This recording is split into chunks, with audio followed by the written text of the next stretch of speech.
Hi everyone, welcome back to my channel. If you are new, my name is Amanda and I make a new video 1 to 2 times a week all about encouragement, motherhood, crafting along with me as I build my small business, and some cooking and baking as well.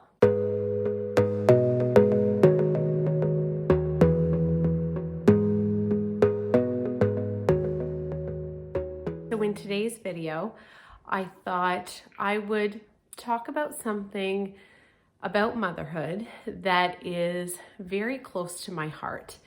And I'm filming this video in April. I don't know when I'm actually going to post it. I might post it right away, but I might also wait a little while to post this. I felt to make a video on it, but I'm honestly not sure when I'm going to be comfortable actually posting it to the YouTube world. But eventually I will get up that courage to do so. Or you might see it right away. Either way, you'll see this at some point. And yeah, it's going to be something that I feel, there's tons of, sorry if you hear background noise. My dog is walking around with the tennis ball in his mouth and chewing and knocking my light out of place. Oh, animals. I feel like they're more work than children. Hands up if you agree with me. Okay, Holmes, find a spot, dude. There you go. Okay. Anyways, of course you see a ton of mom videos about all kinds of subjects. And I feel like at least the YouTubers that I watch are opening up more and more about certain issues that you don't generally talk about, that moms specifically I'm talking about experience and don't always know who to talk to about it, because maybe their friends can't relate, because they just have a different experience, or it's awkward to talk about just because of the nature of what the issue might be. So this is something that I have felt strongly about and have felt a bit almost ashamed about, if I can be completely honest, and have not really known what to do with those feelings about it. And something that I've dealt with since I had my first baby 5.5 years ago. And yeah, so I'm just gonna get right into it. I hope that this gives you some encouragement, some relief that you're not alone if you're feeling this same way in your motherhood journey. And I'm talking about babies specifically in this, just because of what the topic is. So you're not alone if this is something that touches your heart, and just makes you feel like there are other moms that are also experiencing this. And it took having a real conversation with my midwife a week and a half ago that kind of brought up this issue and gave me some relief as to what the issue was and where to go from here. So let's begin. I also have my lovely whipped coffee in hand. I know this trend died 2 years ago. We all know, but I still love it. What can I say? Hot coffee still kind of makes me feel ill, so anything iced is better. So we're going with whipped iced coffee. So the topic is breastfeeding and formula feeding, but please don't stop my video, because I know a lot of you are going to be like, oh, here we go. It's not actually what you think. I'm not going to be talking about formula feeding versus breastfeeding, and even I don't want to be like fed is best, breast is best.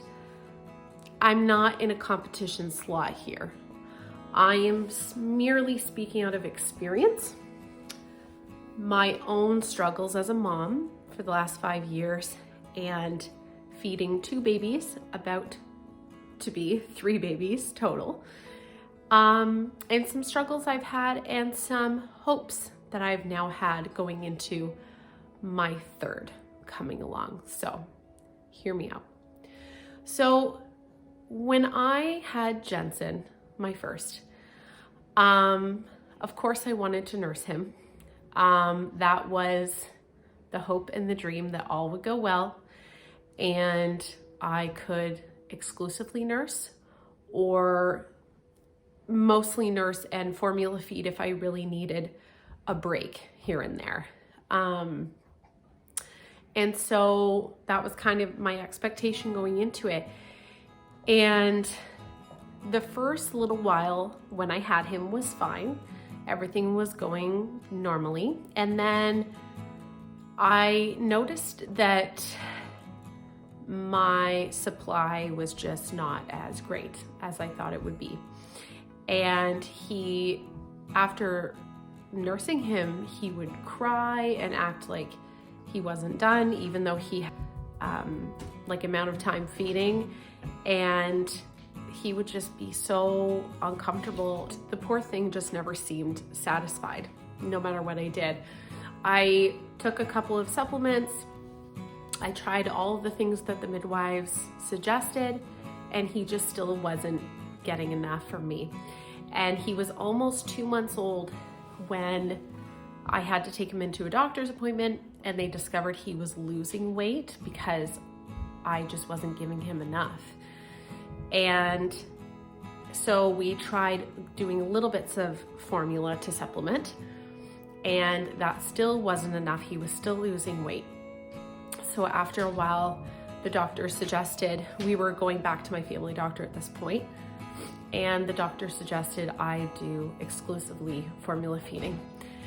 And I wasn't the happiest about it at the time because I was a first-time mom and I really wanted to nurse. But I could see my poor baby losing weight, not happy, hungry, and I was like, of course I want what's best for my baby, and if this is the option, I want him to be healthy and thriving. And as soon as I put him on formula for full time, instant change. He started gaining weight immediately. He was happy. He was sleeping better. Such a happier baby. And it was fine at the time because it was almost, especially being a first-time mom, it was a relief seeing your baby healthy and thriving after suffering a couple months of trying out something that just wasn't working. And so when I had Rise, having this background with Jensen, I didn't want to go through all that agony again, and especially for watching him lose weight and go through all of that agony. I didn't obviously want to go through that again with Rise. And so I tried out nursing for the first couple of days. I just wanted to see how it went. And honestly, on day 2, I needed to give it up. It was excruciating pain. And kind of the same thing. She wasn't latching well, and my supply wasn't coming in properly in those first few days. And again, the pain was just so awful. I just kind of gave it up on day 2. I'm like, you know what? I'm not going through this again. That first experience was not fun. And I don't want to use the word traumatic because I think that word can be used a little too loosely sometimes. But it was, as a first-time mom, feeling very disappointed about that experience. I didn't want to go through it again. And so day 2, I moved her right over to formula, and same thing. She was healthy, thriving, happy baby, sleeping well, and yeah, doing really well.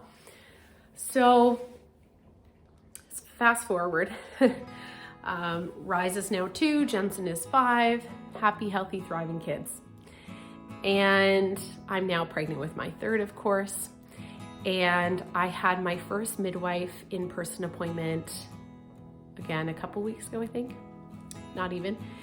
And she brought up the question of, are you planning to nurse or are you planning to formula feed? And I just said, I don't really know, honestly. I would love to nurse. That is the dream.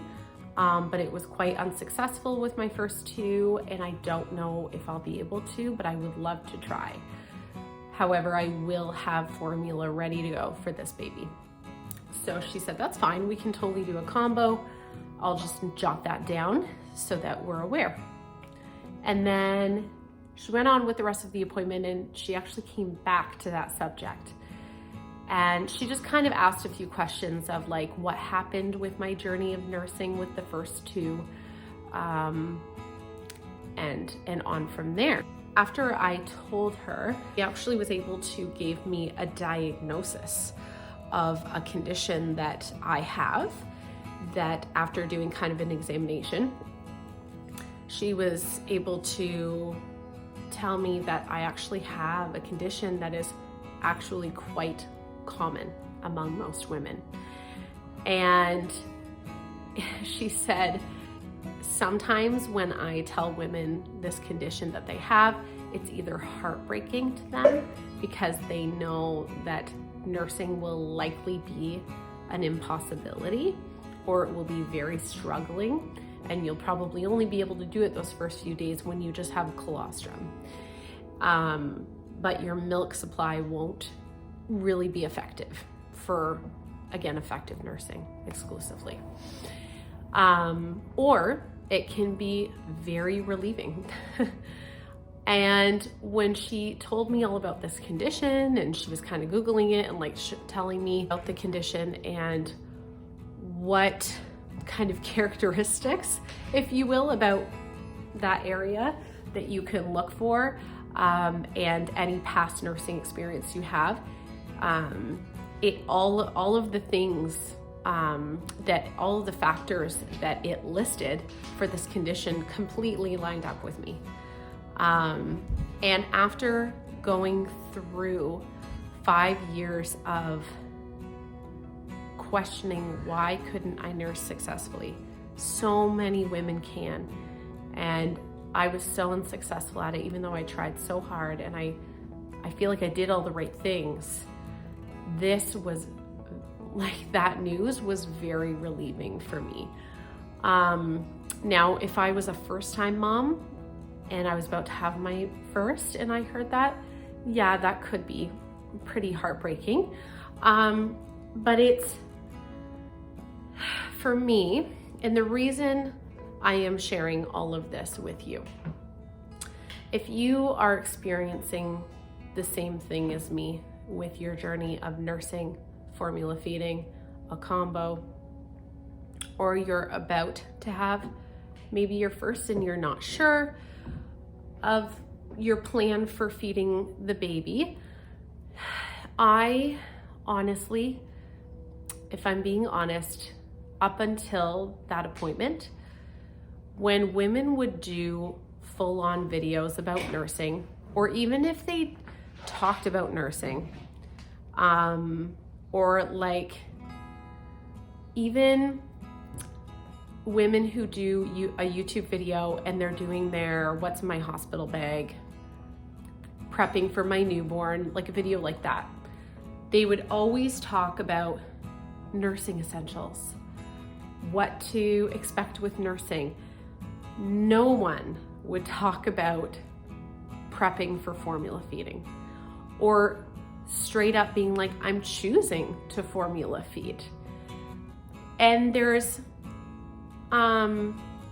people do say fed is best now, but there's still a stigma, I feel, with formula feeding, or even choosing to do that over nursing, even though you may very well be able to nurse, or not being able to do everything, like not trying your hardest to try to nurse first before you have to go into formula feeding. And again, the reason I say all this is to take the shame out of formula feeding, because I carried that guilt, that mom guilt and that shame with me for the last 5.5 years. I don't like, Jensen's a full-grown boy now, Rise is 2, but that shame and that guilt is still there, especially because I didn't know what was going on with me. I didn't know why I couldn't successfully nurse. There was no answer to it. So I would just see these other moms successfully nursing, or being able to nurse and formula feed because that's just what they chose, but they were still able to nurse. Like the baby was still getting nourishment from them. So it really affected me, and I ended up feeling a lot of bitterness from it. Even if I was at coffee with a friend and she was casually nursing her baby, as she is allowed to do, it just bothered me. Like, it really deeply bothered me that she could just easily do that, and the baby was like, and happy and everything, like 20 minutes later, and it was just no thing. It deeply, deeply bothered me. And that wasn't okay, but I kind of shoved it under the rug year after year. And it wasn't until I got pregnant with my third that it's kind of coming to the light, and I feel the need to deal with this, because I also know this is my last baby, and I want to go into this with a healthier mindset, even with something as small as the issue of feeding, because to some people that might seem like a very small issue, but for me, I've been carrying the guilt of it for 5 years. And I think sometimes with mommying, one small area that you allow shame to come in and guilt. Now, mom guilt is kind of always a thing, right? You kind of carry it your whole life in some sense. It's just kind of something that's there. But when shame comes into a small area of your life, it can really take over. So, this kept coming into my mind these past few months of being pregnant, and I've just kind of shoved it off, and I'm like, you know what? No, like this is as little as it may seem to somebody else, for me is a big issue. And it's not something that I don't think is talked about enough. And what if other moms out there are feeling the exact same thing as me, or something very similar? I don't want to carry that around anymore. And I'm okay with breaking that stigma. And I think we should be okay breaking that stigma as moms and being truly supportive of each other. And I'm not saying that moms aren't necessarily. I haven't met anyone that's been shamed me for formula feeding. It's just something that sometimes we can carry around in our heart, and we never really voice it. So that's what happened to me. And now having an answer and truly being able to let go of that expectation of myself that I put on myself, either out of comparison, because that's the biggest thing we all do, that, it's easier said than done, is to not compare. But that was the biggest factor of holding on to this thing, was constantly comparing myself to other moms out there who are able to successfully nurse, and having it not be a big deal, and kind of never talking about the reverse side of it. So my intention in this video is to give you some hope if you are in the same boat as me, that you are not alone if you are not able to nurse and you're feeling that shame, you're feeling that guilt, you're kind of carrying that comparison around, or even feeling some bitterness. Don't let that bitterness have a place in your heart. And I know that's easier said than done, but it's, man, it can take over really, really quickly and then carry into other places in your life. So yeah, that's honestly it for me today. I just wanted to bring that to light, because I think it's something, again, as moms, that we pretend isn't there. I think especially like, of course we want to always celebrate with other moms in their successes, but when secretly we're feeling really disappointed in an area of our lives that we weren't able to be successful in as a mom, it can be easy on the outside to be congratulatory to our friend who is successful in that area. But then inside we have that bitterness and that comparison and that disappointment. Or we're feeling anxious because we haven't yet experienced it and we're already scared of the disappointment that might come if we're not successful in that area. And I also want to say, if you're not successful at nursing, you're not a disappointment as a mom, because that's not how success is measured. And, you know, at the end of the day, if your child is happy and healthy and thriving, and you're doing your best in whatever form you choose to raise your children in, you are their mother. You were destined to be their mother, and you know best at the end of the day. And, you know, again, it's easier said than done, but I hope that you can find that confidence. I'm still learning. This might be my third baby, but there's daily I'm learning from my mistakes, and I do not have it figured out. I don't think any mom does.